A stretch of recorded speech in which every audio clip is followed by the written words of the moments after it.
Morning students. Hindi में second chapter पर आते हैं। कृतिका सेकंड चैप्टर है मेरे संग की औरतें। मृदुला गर्ग द्वारा लिखित है चैप्टर।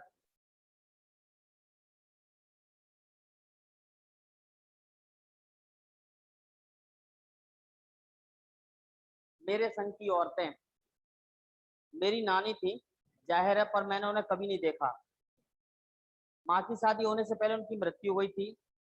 शायद नानी से कहानी न सुन पाने के कारण हम तीन बहनों को खुद ही कहानियां पढ़नी पड़ी। नानी से भले ही कहानी ना सुनी हो, नानी की कहानी जरूर सुनी और बाद में बहुत जाकर असली मर्म समझ में आया। मर्म का अर्थ होता है हृदय को छूने वाला दुख या सुख। पहले इतना ही नहीं जाना कि मेरी नानी पारंपरिक अनपढ़ पर्दानशी औरत थी। पर्दानशी औरत अर्थात पर्दा करने वाली औरत थी, जिनके पति शादी के तुरंत बाद उन्हें छोड़कर बैरिस्ट्री विलायत पढ़ने चले गए थे। कैम्ब्रिज विद्यालय से डिग्री लेकर जब वे लौटे तो विलायती रीति रिवाज के संग जिंदगी बसर करने लगे। तो नानी अपने रहन सहन पर उसका कोई असर नहीं पड़ा। उन्होंने अपनी इच्छा, आकांक्षा या पसंद नापसंद का इजहार अपने पति पर कभी किया। पर जब कम उम्र में नानी को ने खुद को मौत के करीब पाया तो 15 वर्षीय इकलौती बेटी थी नानी की, मेरी माँ की शादी की फिक्र ने उन्हें इतना डराया कि वे एकदम से मुंह जोर उठी का मतलब है बहुत बोलने वाली।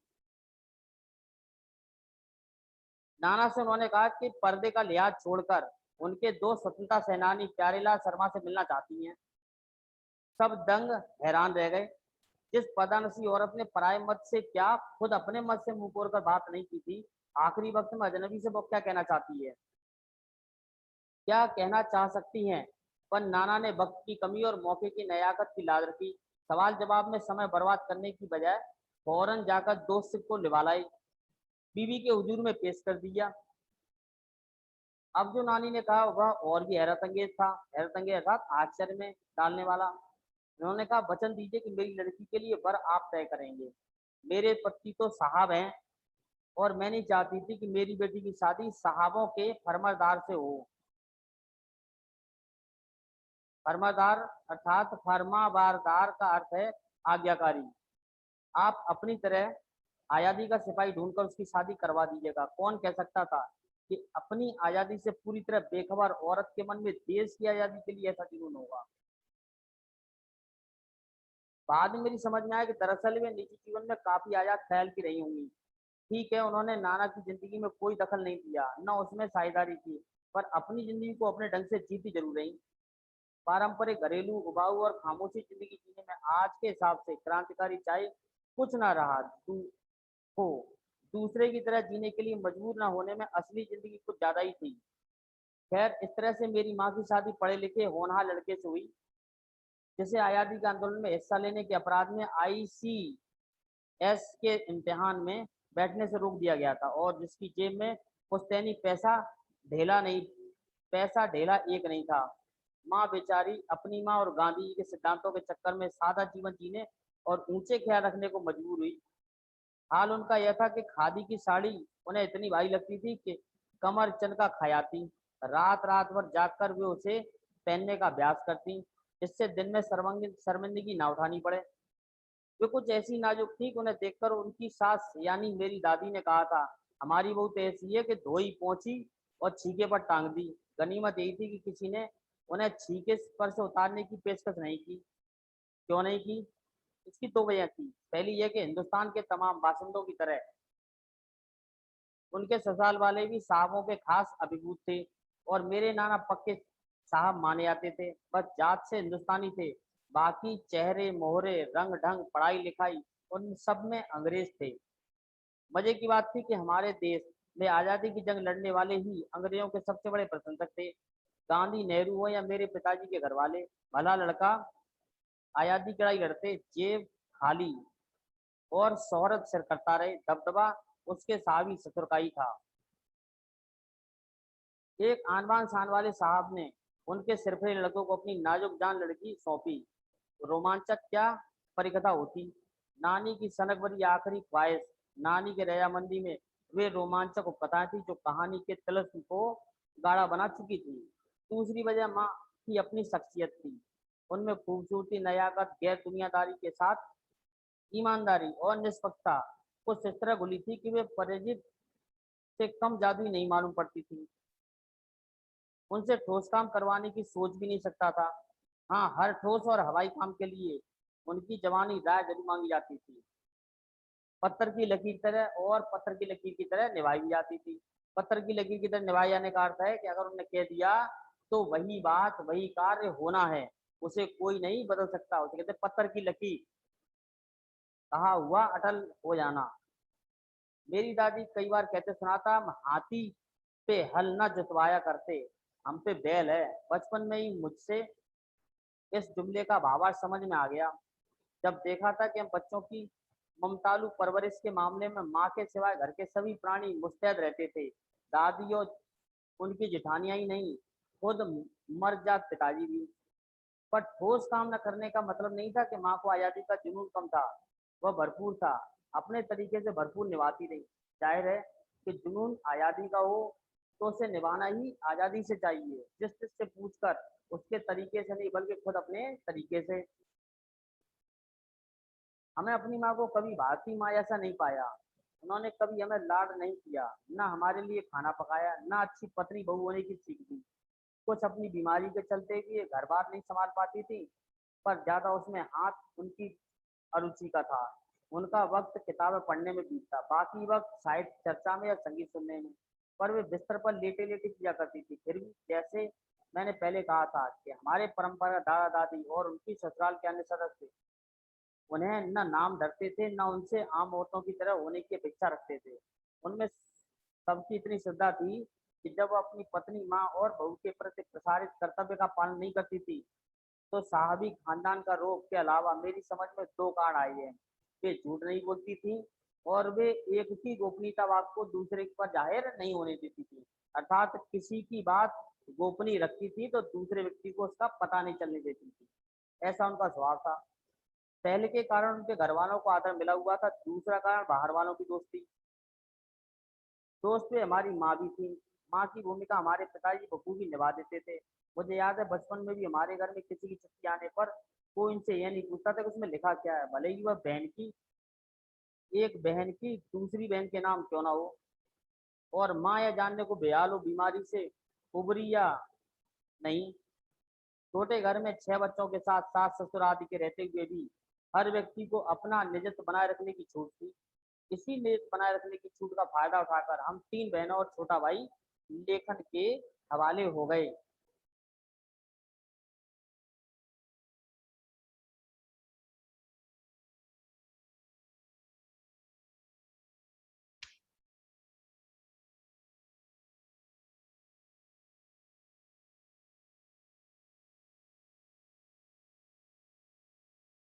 लीक से किसके, अपने पूर्वजों माँ नानी ही रही होती तो गनीमत रहती। पर एक परदादी भी थी जिन्हें कतार से बाहर चलने का शौक था। उन्होंने व्रत लेकर रखा था कि अदर खुदा के फजल से उनके पास भी 2 से ज्यादा धोतियां हो जाएंगी तो तीसरी दान कर देंगी। जैन साहब में अपरिग्रह की सनक बिरादरी के बाहर हरकत नहीं मानी जाती, इसलिए वहां तक तो ठीक था। पर उनका असली जलवा जब देखने को मिला जब मेरी माँ पहली बार गर्भवती हुई। मेरी परदादी ने मंदिर में जाकर मन्नत मांगी कि उनकी पतोहू का पहला बच्चा लड़की हो। पतोहू अर्थात बहू।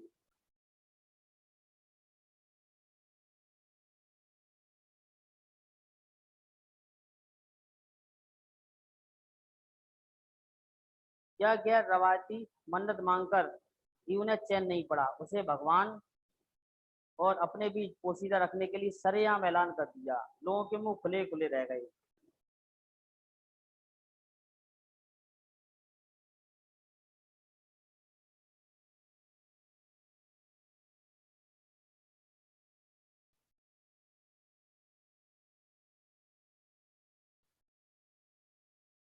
उनके फितूर की कोई वाजिब वजह ढूंढने को न मिली। फिरतूत अर्थात व्यर्थ की बात। इसलिए माँ जी की बेचारी कन्यादान के पुण्य के भाव को पूरा करने के चक्कर में थी, क्योंकि पिताजी की ही नहीं दादाजी की बहनें मौजूद थीं। हाँ, पहला बच्चा हर बहू का बेटा होता रहा था। खैर माँ जी की अपनी तरफ से कोई सफाई नहीं थी, बल्कि बदस्तूर मंदिर जाकर मन्नत दुआरती रहीं।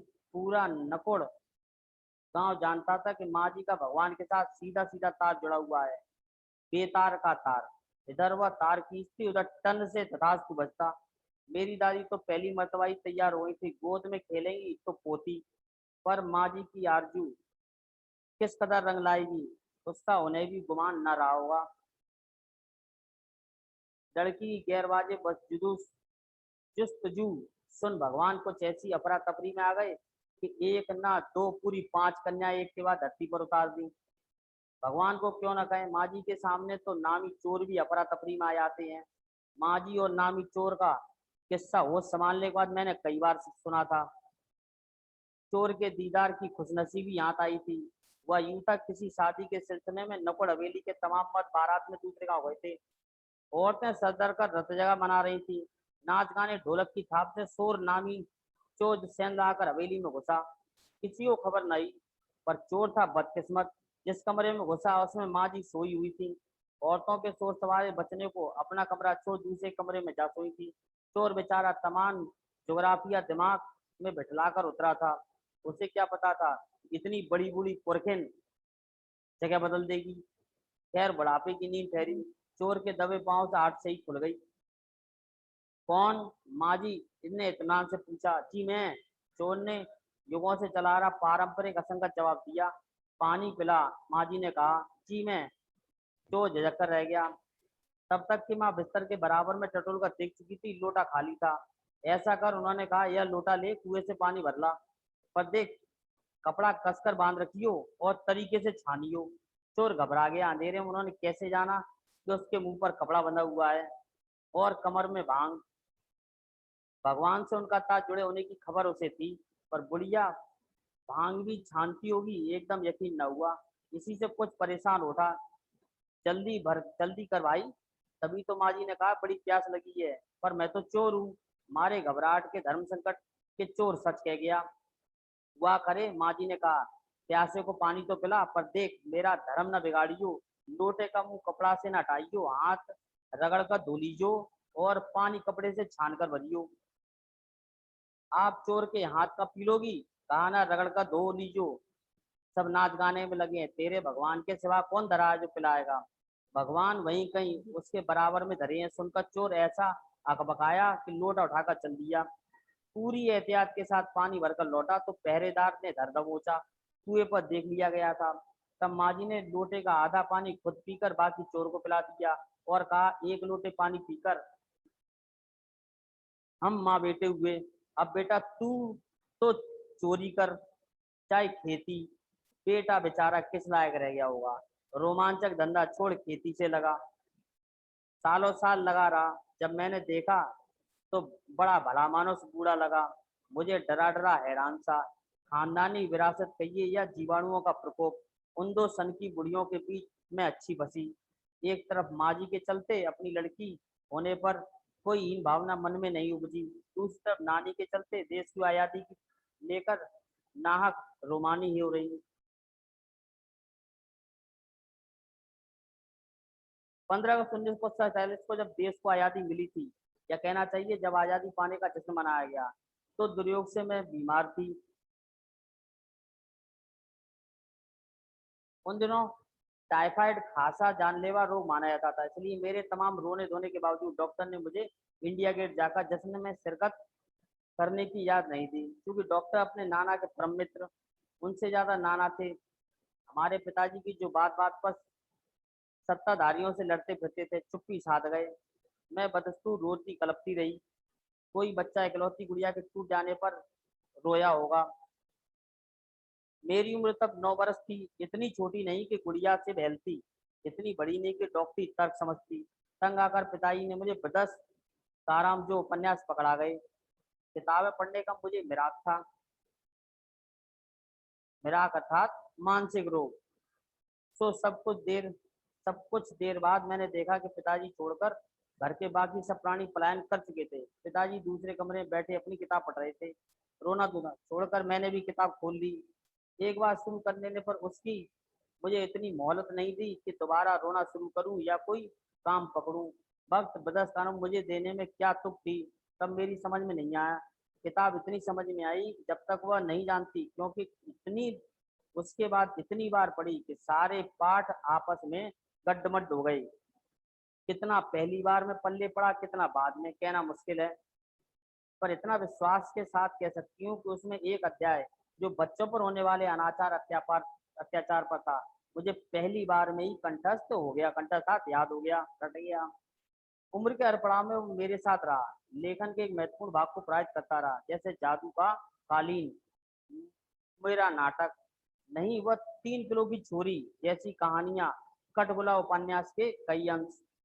माँ जी की मन्नत का असर रहा होगा कि मैं नहीं, मेरी चारों बहनें भी लड़का होने के नाते किसी इन भावना का शिकार, बहनें लड़की होने के नाते किसी इन भावना का शिकार नहीं हुई। नानी मामा परदादी की परंपरा बरकरार रखते हुए लीक पर चलने से भी इनकार किए रही। पहली लड़की जिसके लिए मन्नत मांगी गई थी वह मैं नहीं, मेरी बड़ी बहन मंजुल भगत थी। घर का नाम था रानी, बाहर का मंजुल।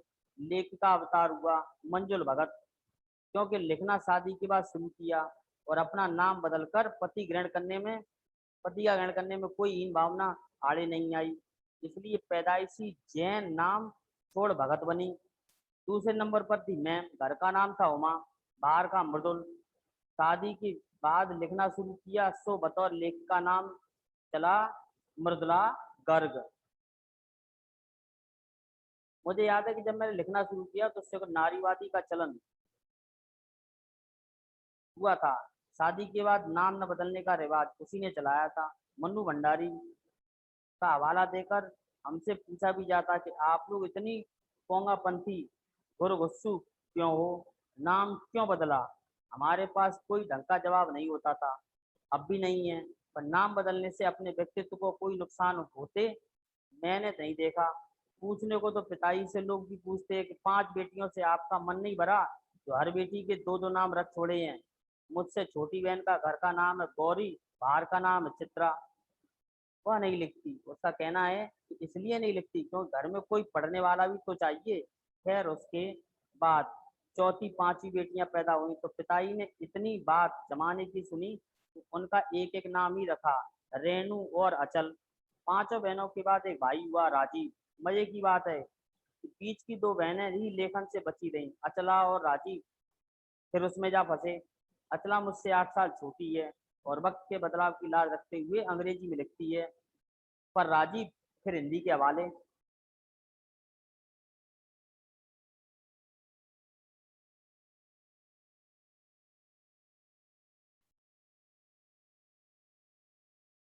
हम 4 लिखते हैं, तमाम खानदान हमें पढ़ता है, मेरी ससुराल में मुझे कोई नहीं पढ़ता। इस तथ्य को हजम करने में मुझे काफी वक्त लगा, फिर उसके फायदे भी नजर आने लगे। कम से कम घर के भीतर तो मुझे हिंदी आलोचना बुद्धि से दो चार नहीं होना पड़ता।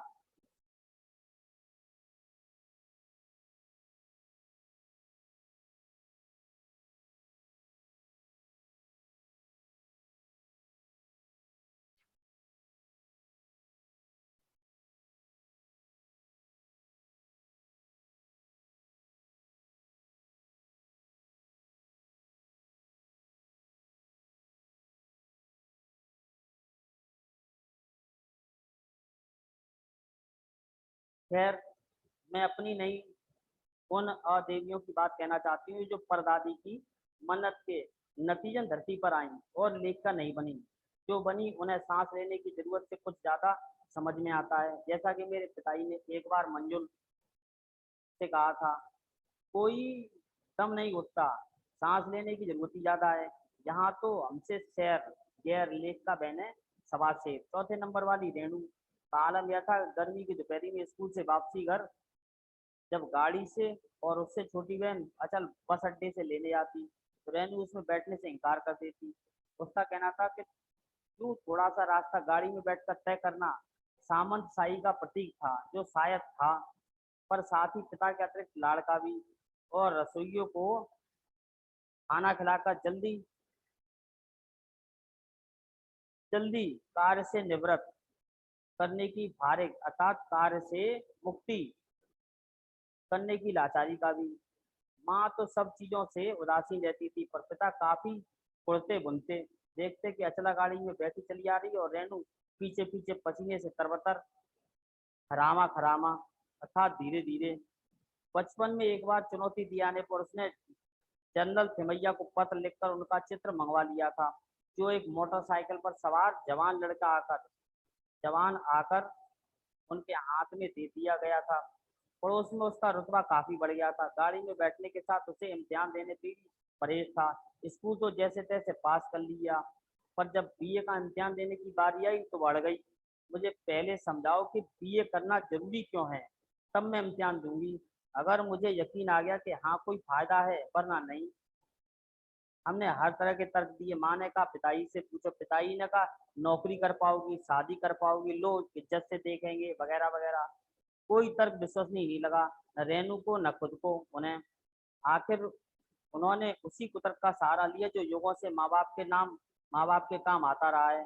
कहा बीए करो क्योंकि मैं कह रहा हूँ करो। रेनू ने बीए तो कर लिया, सिर्फ पिता की खुशी के लिए, यानी पास होने लायक नंबर लाकर। सच बोलने में वह माँ से 2 कदम आगे है। गनीमत है आधा समय उसके सच सुनकर लोग सोचते हैं कि वह मजाक कर रही होगी, इसलिए बिना मेहनत के लोगों को हंसाए रख लेती है।